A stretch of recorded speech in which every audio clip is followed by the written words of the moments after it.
I asked him the question because for me, there's nothing more important than the economy. Nothing more important than the economy. Because everything stems from the strength of the economy. Everything. Whether you want to campaign about improved environmental aspects, whether you want more funding for schools, more funding for hospitals, everything stems from the economy. I've just asked this young man, I told him the figure, it's 53 billion pounds. 53 billion pounds a year.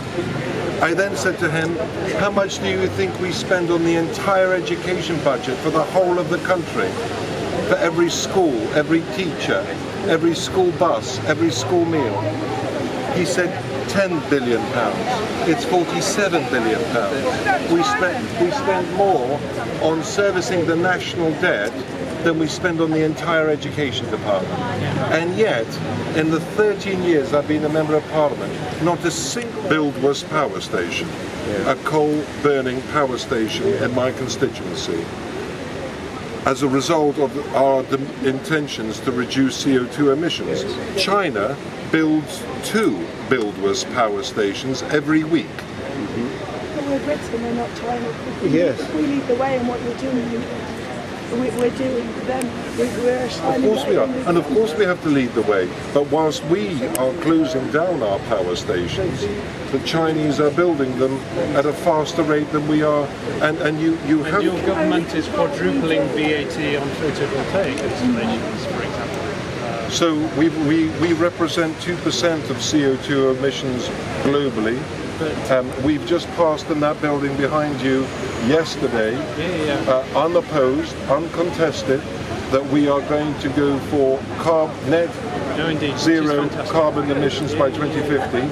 And I know that all of these young people here will be passionate about our membership of the European Union, and yet the European Union has failed spectacularly to follow our lead on reducing to zero emissions by 2050. Isn't it interesting that the European Union won't commit to that? We've only had 3 weeks since we committed those. But the United Kingdom has. And would you acknowledge that the United Kingdom is reducing CO2 emissions at a faster rate than any of the G20 industrialized nations? We can do more. We can do more. That's not the question. Would you acknowledge that the United Kingdom? I don't have the facts, so if you're telling me that that's true, well, you'll have to check these out yourself. The United Kingdom is reducing. You cannot have infinite growth on a planet with finite resources. You cannot just keep going on with infinite growth all the time, because we are running out of things. The planet is running out. You can't do it. So, David Attenborough says that you can't do it. And there is no economy when the planet is dead. There's no opportunity for business to flourish on a planet that where we're threatened with extinction. But when you are producing things and you are competing against Chinese companies or Indian companies, if you change the way energy and electricity is produced too quickly, you make the products that you are creating uncompetitive in the global marketplace. So you realise that? So do you think we should prioritise the economy over the existence of humanity? For me, the economy is number 1, 2 and 3. Hang on, so the economy of Shrewsbury town centre is really, really struggling at the moment with the closure of shops. Am I being filmed here? Is this... The retail environment. Didn't recall him asking permission to film me, but there you are. So I was wondering if the Venn diagram of the economy and the environment cross over in terms of helping the town centre of Shrewsbury to reduce their energy bills, to have more sustainable products, to increase footfall in the shop. And as you know, Shropshire Council and also the Town Council have both declared a climate emergency. So the idea of actually meeting in the middle and helping those businesses through maybe business improvement district and through the massive ambitions of certainly the Town Council and increasingly Shropshire Council to help those businesses reduce ever-increasing energy bills, to also in their own way declare climate emergencies to attract the millions of people now who really want to do the right thing environmentally and shop locally and buy sustainable products. We've seen the market in Shrewsbury be utterly revitalised and many people are choosing that.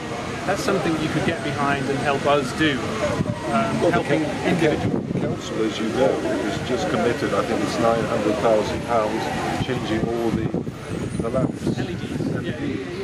But doing more of that, thinking about a whole range of other things in individual shops, independent businesses. That's the kind of the heart of the If you have any values. if you have any ideas where Shropshire Council can, in a cost-effective way, reduce its own carbon emissions for that of council services in Shrewsbury, I would be very happy. But it's also those independent family-owned businesses in the town centre that are really, really struggling, and there's a real strong kind of small business conservative value there that I think would be a place where we can agree, and I'd really love to explore that.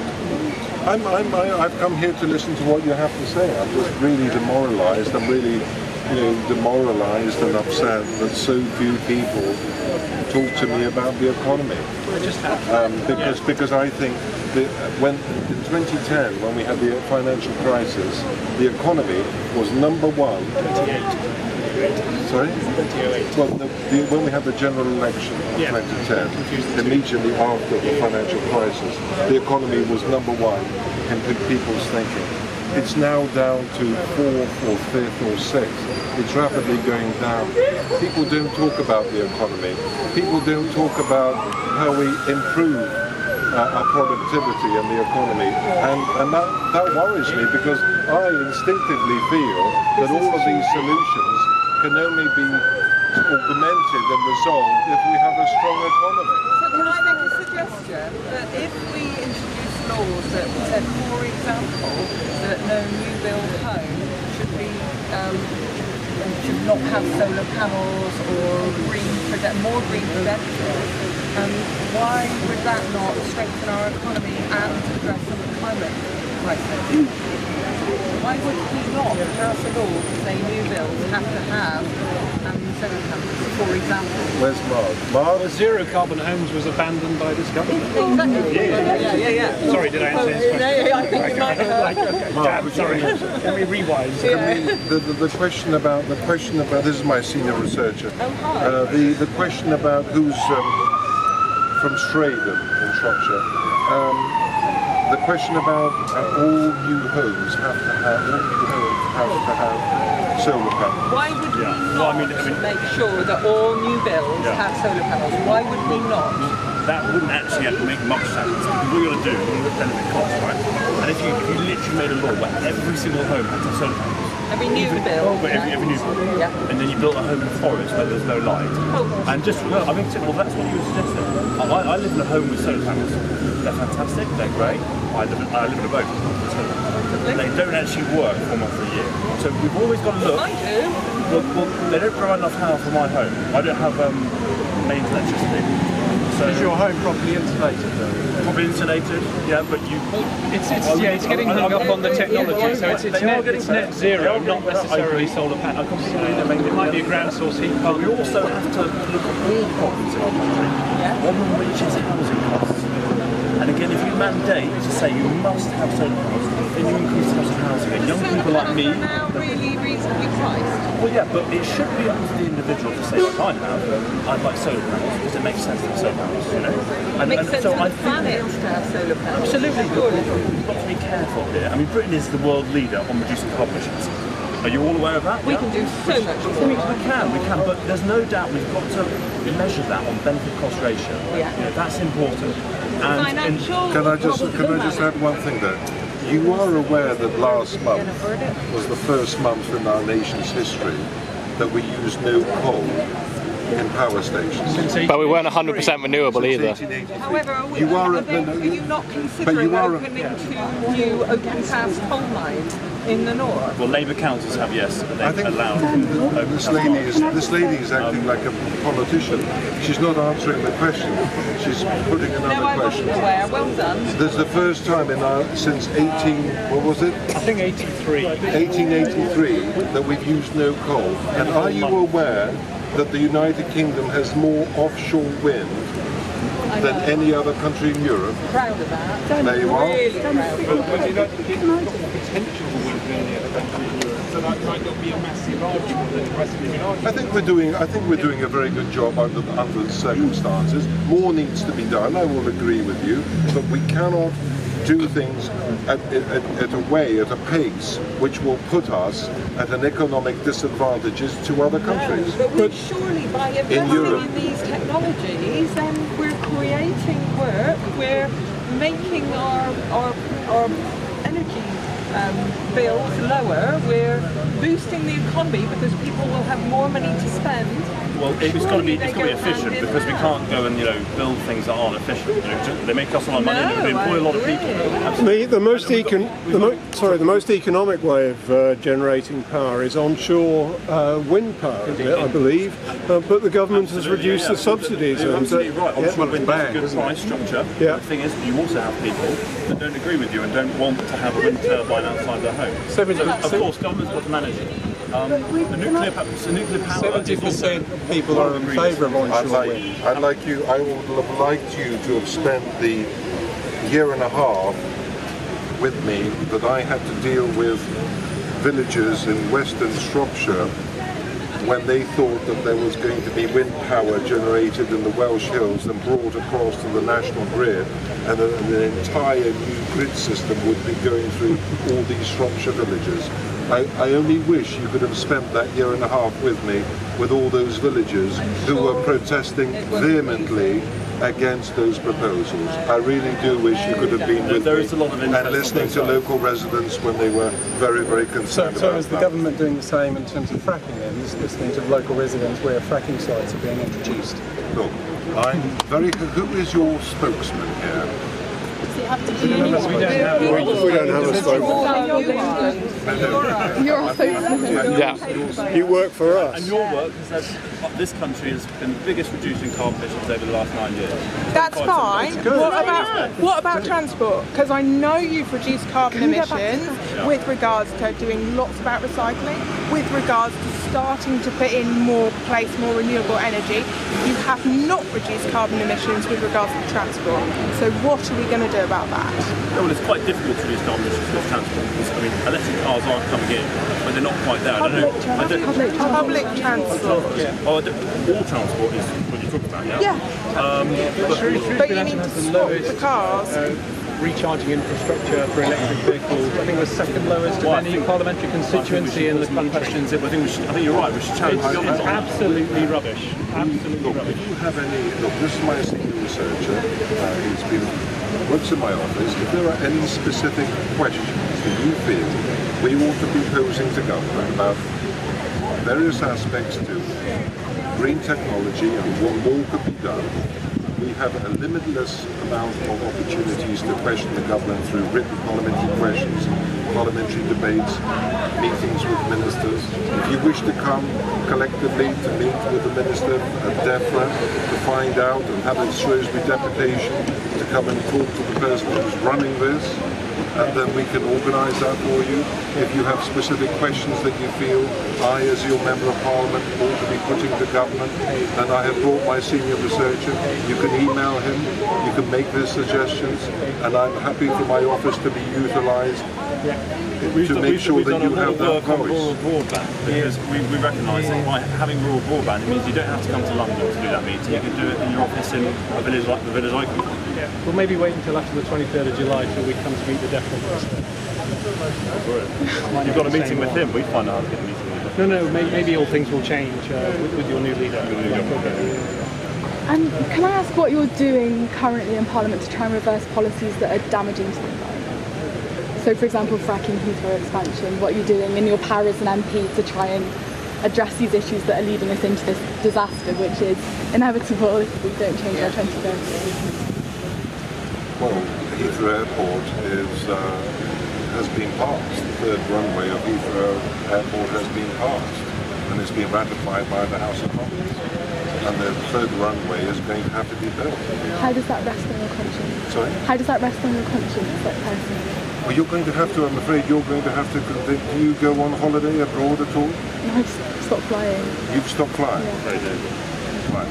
I'm afraid that's not the case for the vast majority of British citizens who demand and expect to be able to fly overseas on holiday.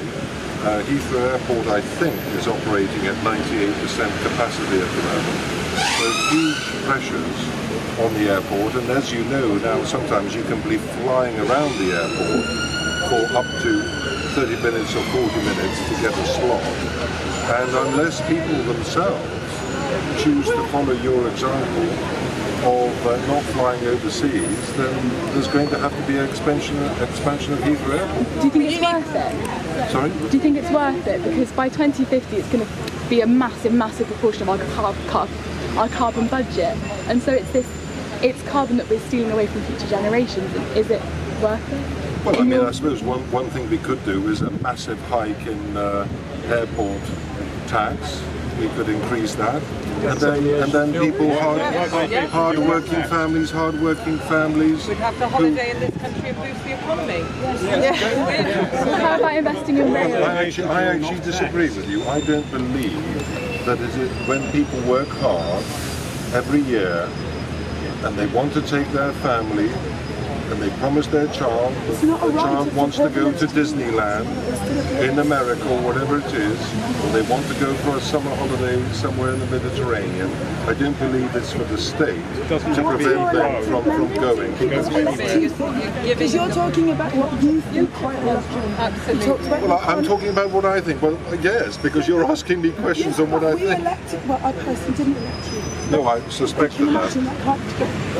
You were elected to represent your constituents, and even you said people are not coming to you talking about the economy, they're talking about these issues.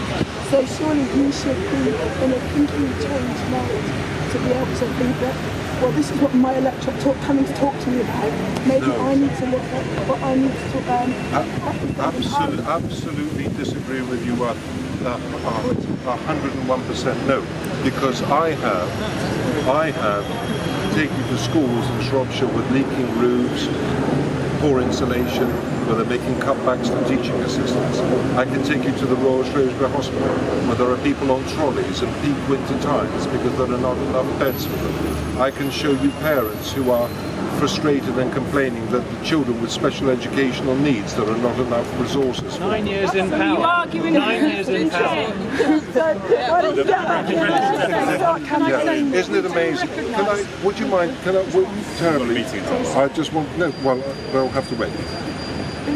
When we came into office, and you say 9 years in power, 9 years in power, I love that. When we came into office, and you need to check these facts with me, when we came into office, we were borrowing 100, and I started the conversation by telling you that we spent £52 billion a year on servicing the national debt. When we came into office, this country was borrowing £150 billion a year. We are now borrowing £15 billion a year. And what is the public debt now? And we are on course. We are on course to run a balanced budget next year. The first time the United Kingdom has run a balanced budget since 1989.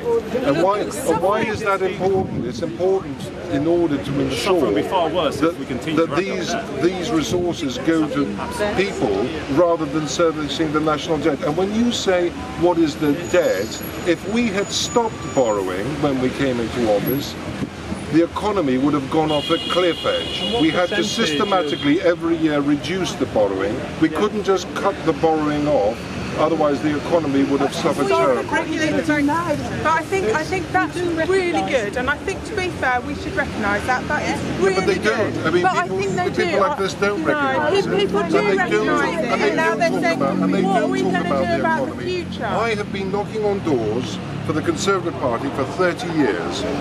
And you knock on the door, right? Hello, Daniel here, vote Conservative. Do you know, only once in 30 years has a 92-year-old lady living in a static caravan in Port Hill, you know where that is, that static caravan, yeah. The only time a constituent has said, yes, I know who you are, what can you do for my country? Only time in 30 years of knocking on doors. We're asking you for the planet, not the country. What can you do for the planet? The only time in 30 years, I can tell you, I don't think anybody here has been knocking on doors for 30 years asking... asking questions. We recognise doesn't mean to make the changes that we believe are necessary for the future of the planet, not just economy but the planet, is going to take really brave decisions by politicians. We understand that. We understand how difficult it's going to be to do something that's not popular, that's not politically popular, but those decisions are going to have to be taken for the sake of your constituents, your country and the world. And I'm really hoping that you are going to be a brave politician. Yes. Would you please tell us? I've already told you that if there are any specific issues that you feel we ought to, as your Member of Parliament, that I ought to be raising in Parliament, that you can contact my senior researcher. We can organise. Sorry? We get the same template email we always get. And I hope you know about the email as well. So, but it genuinely, if That's you contact me with an important. That's really actual important. question, Daniel all the time asks, Okay, phone fantastic. conversation, I really want to ask this, I want to ask about rail travel. What does your child Something and to think your daughter think about your stance on the economy and climate change? Don't bring my daughter into this. This is a matter of... This is our grandchildren, our children. It is a complex issue, and you mentioned fracking, and this is where it's complex, because fracking is actually good for CO2 emissions. It's lower carbon emissions. Leave it in the ground. because leave it in the ground. there is no way that digging up gas... If you transfer, because America and Germany right now, Germany has spent nearly $500 billion on renewable energy, right? And they haven't done much to reduce their carbon emissions. So you've got to really be smart. You've got to 3% of alternative technology, their scenario for a zero carbon Britain by 2030. There is a strategy to get this country to zero carbon Britain. They've got it. We've got to do it in a measured way. So right now we do have people in this country who are in poverty, and going too fast could actually cause and would actually cause more damage going slow than going. We are the world leader, as I've said, 25% reduction in carbon emissions. Yes. We've also got to be careful because we could do loads. We could literally cut carbon tomorrow, but we actually wouldn't reduce our carbon emissions because what happens? You'd be exporting your carbon emissions. And you all know about that, don't you? Export carbon emissions. So you've got to be careful because China, with its coal power stations, all their products create more carbon emissions than ours. So I'm totally with you. If we lead the way, though. An emergency like the Second World War is an emergency. Look what we did then in 6 years. Let's think of what we can do in 10. We have to do it. Colleague, if you like, MP next door, Clive Lewis, he said that during the Second World War there was a cabinet as to what to do, I guess, about the progress during the war, and they didn't invite the Chancellor because Churchill said we'll pay for it. It was an existential threat to our country, so we'll pay for it. So they didn't even have they weren't even considering the economy. But that would have won the war. The only thing is, maybe if you stop carbon emissions now in the UK, you wouldn't actually stop carbon emissions because we'd just be buying things from the world because we do need to. I think Look at the cat You've actually got to look at results. there's the cat Just to answer your scenario. question, we finished paying off. You say we didn't invite the Chancellor. It was a crisis. Doesn't matter. The money doesn't matter, and we'll deal with it. You know that we only just finished paying off the debts from the Second World War in 2007. Yes, we did. Yes. But we're all here. We have been using your taxpayers' money to repay those debts. Yeah, but we're all here. We've got freedom. We can speak to you. Our parents, yes, they had to sacrifice. And probably after the war, I was born in 57. Rationing didn't stop, did it? Until after people were doing national service. As taxpayers, I don't think we don't all need to be rich and have all this. I've come here, I've listened to what you've had to say. I disagree. I haven't really listened. Talk to us all about what you're doing, how good the country is, which is a normal conversation we get from a government that's in power, which is it's nothing to do, look at all of the things we've done because we inherited this terrible mess from somebody else. What we want to know is what you're going to do about the threats that we have now. And you answered about how you're going to build the new runway at Heathrow, and you came back and turned around and said you didn't want to make this poor working people have to pay more for their holidays. They pay more for the holidays, not just their flights, but because companies hike up the prices of holidays for poor, hard-working people in school holidays, and parents aren't allowed to take their children out. So, no, it's true. It's true. I'm a school governor, I know that. It is true. But I'm sorry, but, there needs to be a holistic view of all of this, and don't keep throwing about you reduce the deficit. We want to see, we want your promises about what you're going to do now about this threat about the economy, not the economy, the environment and everything else that's going on. And that's what we need to But you have, for you, you're a group here who is passionate about the environment. For every group like this, I have the same group who was campaigning for more money for hospital services, for schools, for the police, for firefighters, for defence, and everybody comes to. We have a cake. And how you have to apportion it. This is everybody's planet. This is your planet. You live here too. Your family lives here. Can I finish? So, but this is for everybody. You don't recognise it. You can either. And by the way, look, we spend more money on international aid, £15 billion a year, more money on international aid than the whole of France and Italy combined.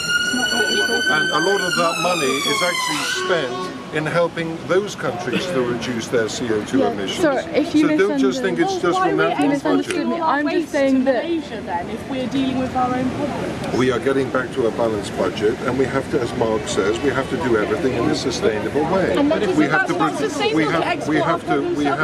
provide sufficient money for health services and schools and hospitals and other things. And if we put more money into this, we have to take money out from it. Which department would you like me to take money away from in order to speed up what you want? Why don't I donate my wages? Does your economic model take account of the This is effects of the not doing enough? foundational element of all the other things you mentioned. Hospitals are irrelevant if we don't have a habitable planet. It's like it is the Maslow hierarchy. I would argue that hospitals if you have a choice, hospitals are irrelevant. If we on a dead F planet. this up, like in terms of, turn around, if we don't do this, this is the foundational thing. The rest is not relevant if we mess this up. And we've been given, 11 years? 10 and a half, 11 years. That's actually a big matter for debate, and if you look at some of the It's not a big It's the science. Only when people like you are in the room. It's really important. No, not the science side. What I'm talking about is the result. I mean, we're not talking about. If you look at the numbers, okay, look at the work of Bjorn Lomborg, okay, and he did some hierarchical work on benefit-cost ratio, okay, and we're talking about this government has done the biggest reduction in the world of CO2. It's important, but also making sure children don't die of malaria is important. So when international aid are looking at something and they're thinking, right, okay, we can vaccinate 1 million children against a big disease, okay, and that will save their life. Or we can maybe put £1 billion into, say, carbon emissions, the same amount of money, but not get much of a result. They have to save the lives. So that's what I'm talking about. It's about looking at all With the the changing climate, we'll have malaria in Shropshire in 30 years' time. It's like we have to get this right. And Britain is doing very well, and it needs to be better, you're right. And if we So what are you going to do? What are you going to commit to? Which actions are you the going to government take? is committed to 2050 zero carbon. And It's too late. recognise that that's not I enough. actually heard before I came that you were aiming for that, and then now the government announced it, you're asking for more. So I think if we have an We're Extinction Rebellion. that's what Never I use that. But anyhow, misinformed then. okay, that's fine. I think the other thing is this isn't a group as such. This is A number of individuals. That's fine, yeah. your constituents. So it's not an organised group with an agenda. These are people. But one thing we are united by is respect of the scientific evidence, which says that we need to act by 2030. Absolutely, yeah. And I'm sure that you respect science as well, and so that's why I don't understand the disparity between government policy and what. The consensus, I think, is that humans are having an effect on climate. 97% of the scientists say humans have an effect on climate. Beyond IPCC? beyond Have you read the yeah, IPCC? But so beyond that, there's a debate that has to happen about how you act. Do you destroy the economy and kill people in order to try and stop the globe warming by 3 degrees Celsius? We're looking at sort of 1.5 degrees Celsius. Do you want to be the government who destroys the planet and saves the economy, or the other way around? Is the government that's been the biggest reducing carbon emissions. Would you prefer to save the planet or the economy? It's not a question that I can answer. Why not? Because that's what you're facing. We're going round and round the Wrekin, as we say in Shropshire. I've told you what we've committed to as a government. Unprecedented this week, zero carbon emissions by 2050, unlike the European Union, which has refused to do that. We are reducing CO2 emissions at a faster rate than any G20 industrialized nation. And my researcher will send you all the latest statistics on how energy production is being generated in this country and how the government is at the forefront of changing those. But you recognised that that wasn't enough, but then after that you didn't commit to any action in order to make it sufficient. That's all I can say. So you can't commit to any action? That's all I can say. I do think if you just give us a soundbite, have you got any? Could you send us anything specific that the government is now going to do to Absolutely. We're very happy to send through to you the latest information on what the government has achieved today in terms of changing the mix in terms of energy production and what their plans are over the coming years. Very happy to send that to you. Yes. I see. And I do think when you're talking about parents taking their children on holiday and saying that people don't want to suffer now, parents will suffer for their children. If you say our life is going to be harder for the next 20 years, 30 years, 50 years, but our children and our grandchildren are going to have a better life. Our household is paying a higher tax rate, but I would be happy for taxes to be increased if that tax money was directly going to go to saving the planet. Well, actually, increasing taxation doesn't actually get us more money.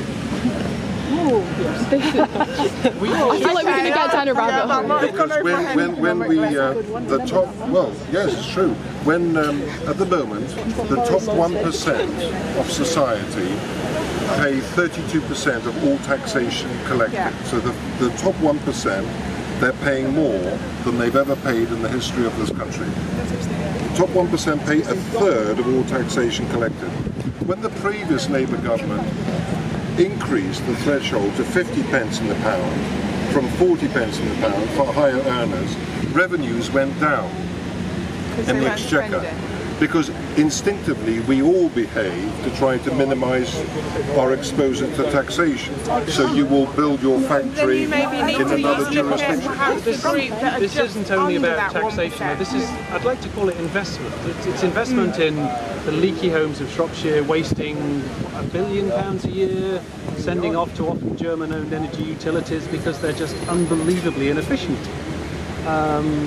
It's investment. It's not cost. It's investment in renewables. I would have thought you would have celebrated. I would have hoped that you would have celebrated that we have now unemployment down to levels not seen since 1971. How is that relevant? That's not relevant. 3.8% of unemployment. Turning Shropshire's debt is going down as a percentage of GDP. Low interest rates. Low inflation. A perfect time for investing in all of the things which affect people's day-to-day lives are doing extremely well at the moment, and we are outperforming the Eurozone countries by a country mile. Yeah. Are you listening to this? What we're talking about, climate change?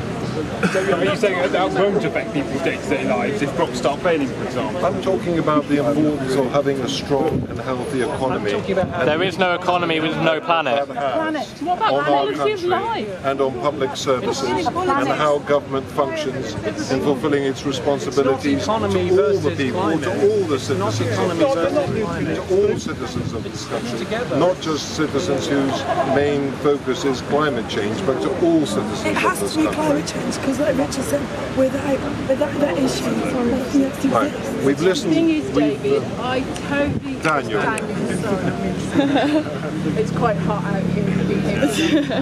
I totally appreciate your job is to make policies and to give people great lives in Shropshire, okay? And it's really hard when you feel like you're going down a certain track and people come and say and criticise what you do because you're obviously kind of believe that actually you're doing. Well, they always criticise, and it's very easy to criticise, isn't it? Very easy to criticise. Absolutely, and that's what it is that you go down a certain line making policies and plans in a certain direction.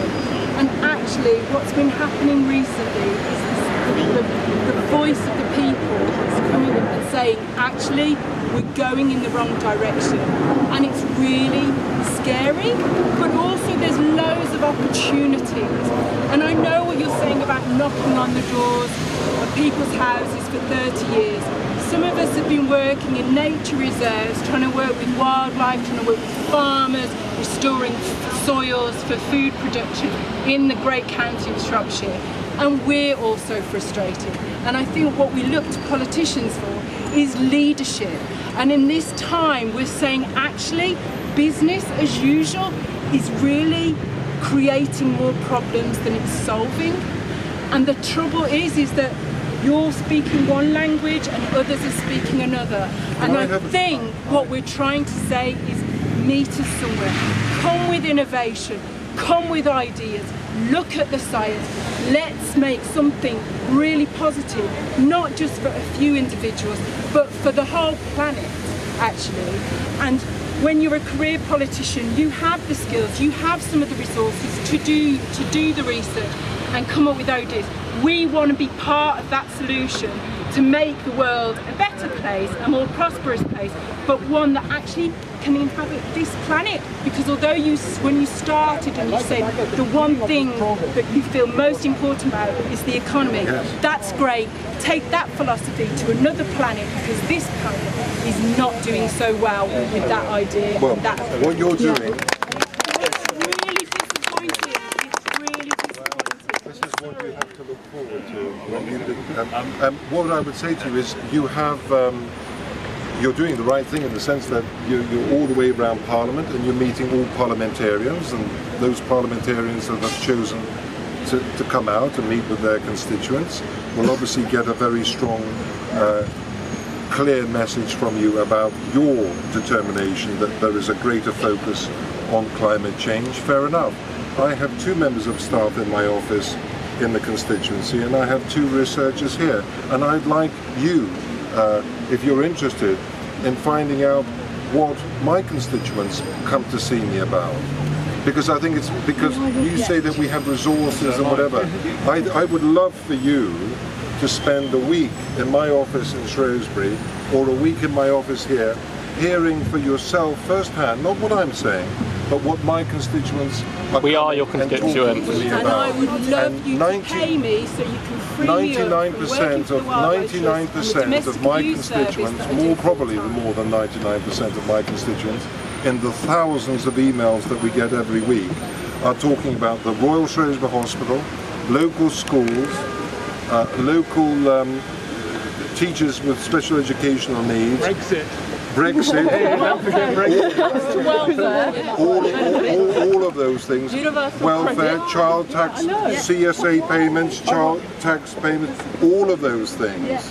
Those are the things that a parliamentarian is dealing with on a day-to-day basis, because that's what constituents are coming with their problems, and that's what members of Parliament have to be focused on. Absolutely. But in a way, what a brilliant job that you have to focus yourself on putting together some really good solutions to a myriad of people's issues to improve their lives. I'm a mum, I get the schools thing. I used to work in hospitals, I get the hospitals. I'm a human being, as we all are. What we're saying is let's co-create some solutions for the present moment, not from the past. The situation is real, we see it on a daily basis. And I think there's a frustration that some politicians aren't getting what My we're number saying. one priority, my Is number the one, economy, you said. well, it is the economy, but locally, do you know what my number one priority is now? I don't know, the roads. No, it's not the road. We've got the Northwest Relief Road. My number one priority is the fact that every Salopian children gets £4,250 per annum for their education. Here in London, it's 6, 7, 8, or sometimes £9,000 per child. Can we say that me and Belle are actually skipping our education to be here to fight for our planet? There are differences, of course. There are additional costs in London for education, but not double. Not double.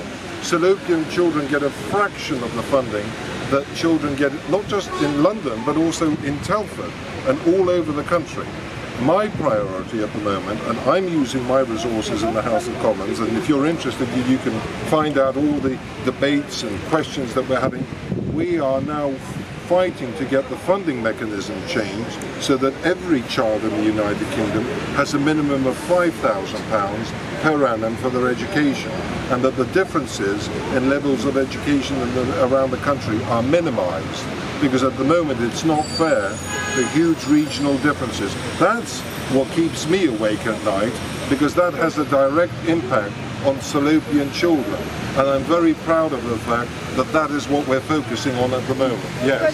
May I ask, what's the value of the education of Salopian children if they don't have a habitable planet in which to implement what that amazing education does? So are you saying that fighting for additional resources No, I'm saying that education is really important. Should not be a priority? I'm saying that's a great thing to fight for, but it has to be paired with fighting for the existence of that future.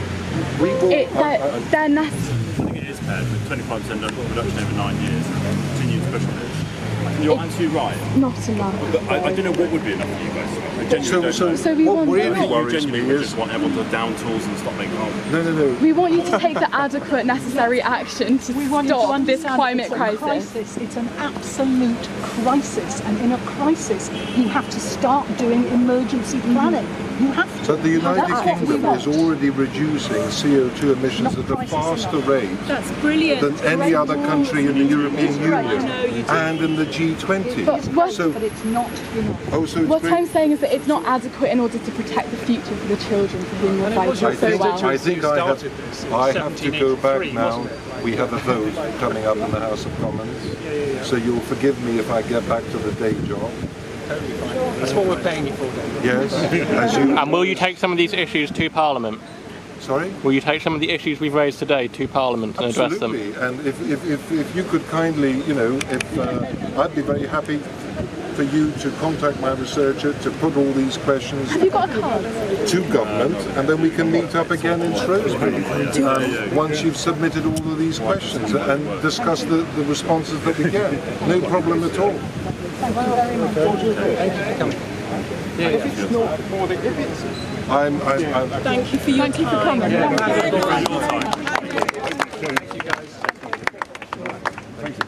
It's the best way to concern